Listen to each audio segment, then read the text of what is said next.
Hello everyone, welcome back to my YouTube channel A Young Homeopath. Hope you all are doing well. तो आज का जो हमारा lecture है वो है ऑर्गेनॉन का लेक्चर, जो कि एक बहुत सिंपल सी शॉर्ट नोट है, which is remedy selection particularly in the acute diseases, right. तो ये जो क्वेश्चन है वो शॉर्ट नोट में ही पूछा जाता है। बहुत सिंपल स्वीट आंसर है इसका, बट जो है कि हमें जैसे एफोरिज्म नहीं पता है ना, तो बहुत सारे लोग कंफ्यूज हो जाते हैं कि इसके अंदर लिखना क्या है, राइट।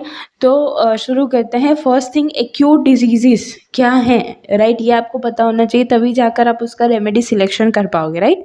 तो एक्यूट डिजीजेस जो होती है, लाइक उनका बहुत सडन ऑनसेट होता है, उनका बहुत स्ट्राइकिंग हमें सिम्टम्स मिलते हैं, और पेशेंट जो है कि भाई ऐसे ही भागते भागते आ जाता है क्लिनिक के अंदर कि भाई मुझे फला फला चीज़ हुई है, और मुझे जो है कि लाइक उनका जो सिम्टम्स होते हैं वो उनके माइंड में बहुत ज़्यादा फ्रेश होते हैं, ठीक है। Which means the acute disease, right, simple.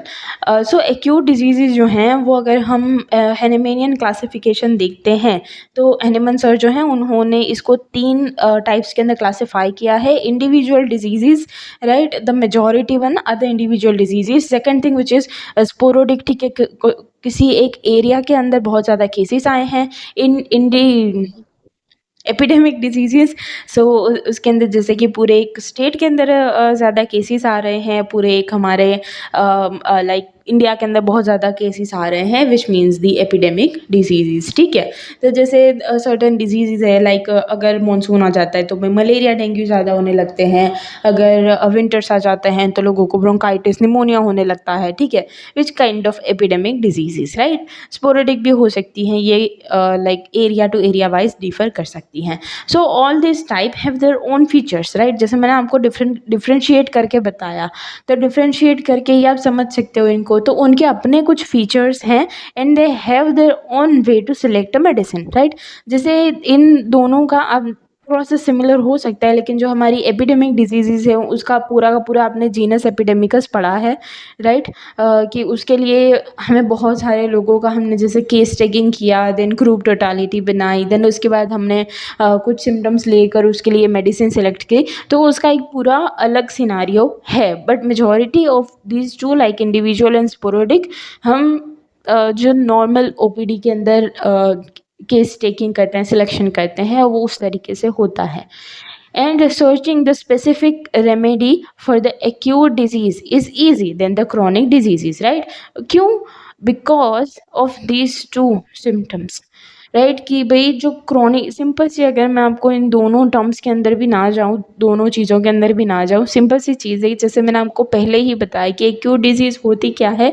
They have a sudden onset, they have a striking symptoms, और उनके जो सिम्टम्स होते हैं वो पेशेंट खुद ही हाल ही में फील भी कर रहा है, और वैसे वो सारे सिम्टम्स याद हैं। तो हमें रेमेडी सिलेक्शन के लिए चाहिए क्या होता है, हमें रेमेडी सिलेक्शन के लिए चाहिए होते हैं सिम्टम्स, और सिम्टम्स तो हमें एक्यूट डिजीज़ में भर भर के मिलते हैं।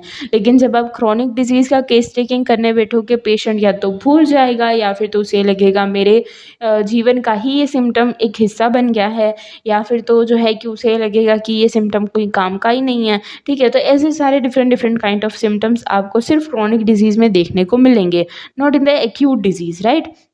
अब चलते हैं, हम ये दो दो रीजंस देखते हैं कि भाई हेनेमन सर ने क्या बोला है। So the symptoms are the severe and the most striking in the acute case, ठीक है।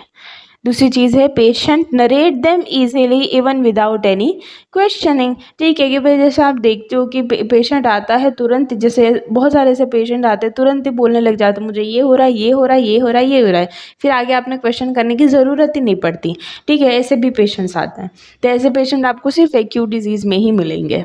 So when such acute totality is match the remedial totality of the materia Medica, which means कि जो हमारे पास patient आया, जो उसने हमें symptoms दिए, ठीक है, और उस सिम्टम के बेस के ऊपर हमने क्या बना दी, टोटालिटी बना दी। अब ये जो टोटालिटी है वो हमारी सो एंड सो मेडिसिन जो हमें लग रही है, उस मेडिसिन की टोटालिटी उस मेडिसिन के सिम्टम से मैच कर रही है।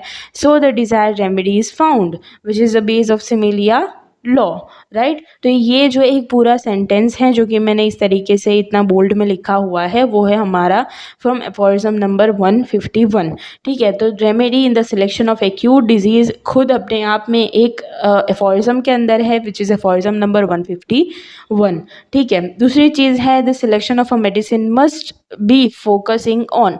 तो हम जब भी मेडिसिन का सिलेक्शन कर रहे हैं तो हमें striking, singular, uncommon and peculiar symptoms, sign and symptoms के ऊपर ज़्यादा फोकस करना है, राइट। हमें जो इसके अलावा जैसे कॉमन सिम्टम्स हैं उनके ऊपर हमें फोकस नहीं करना है। अगर उसके अंदर से 2-4 चीज़ें जो कॉमन सिम्टम्स है, जैसे मैंने आगे लिखा हुआ है कि भाई कॉमन सिम्टम्स लाइक एपेटाइट है, थर्स्ट, ठीक है, वो सारी चीज़ें, तो अगर वो सारी चीज़ें पेशेंट के लाइक हम जो ये मेडिसिन सिलेक्ट करेंगे उसके अंदर नहीं भी निकल रही है देन इट्स ओके। लेकिन अगर हमने जो मेडिसिन सिलेक्ट करी है उसके अंदर स्ट्राइकिंग, सिंगुलर सिम्टम्स जो कि हमें पेशेंट में मिल रहे हैं वो नहीं मिलेंगे तो हमारी मेडिसिन ठीक नहीं है, वो हमारे पेशेंट को क्योर नहीं कर सकेगी, राइट।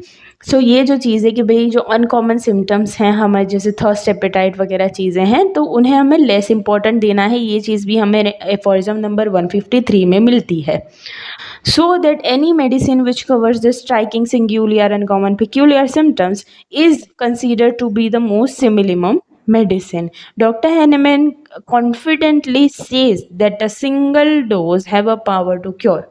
राइट, कि भाई जब आप ये सारी कंडीशंस, ये सारे सिम्टम्स को ध्यान में रखते हुए अपनी मेडिसिन को चूज़ करते हो तो जो आपने चूज़ करी हुई है मेडिसिन उसका एक ही डोज, ठीक है, एक ही बार में पूरे दिन में एक ही डोज या फिर तो सिर्फ एक डोज कैपेबल है कि वो उस एक्यूट डिजीज़ को क्योर कर सके, राइट। तो आप समझ सकते हो कि भाई एक ही डोज से अगर किसी पेशेंट का एक्यूट डिजीज़ जिसके सिम्टम उसको इतने ज़्यादा सिवियर थे कि वो आपके पास दौड़ा चला आया, उसने सारी बातें आपको बताई, सारे सिम्टम बिना आपके पूछे आपको कहे, और वो एक डोज से अगर वो ठीक हो जा रहा है तो लाइक वो फिर चमत्कार जैसा ही हो सकता है, ठीक है, पर ऐसा होता है।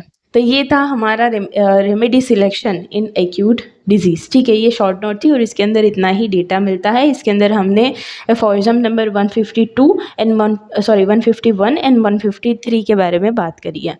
सो होपफुली आपको सारी चीज़ें अच्छे से समझ में आई होंगी। If you have any doubt then you can ask me in the comment section and thank you so much for watching.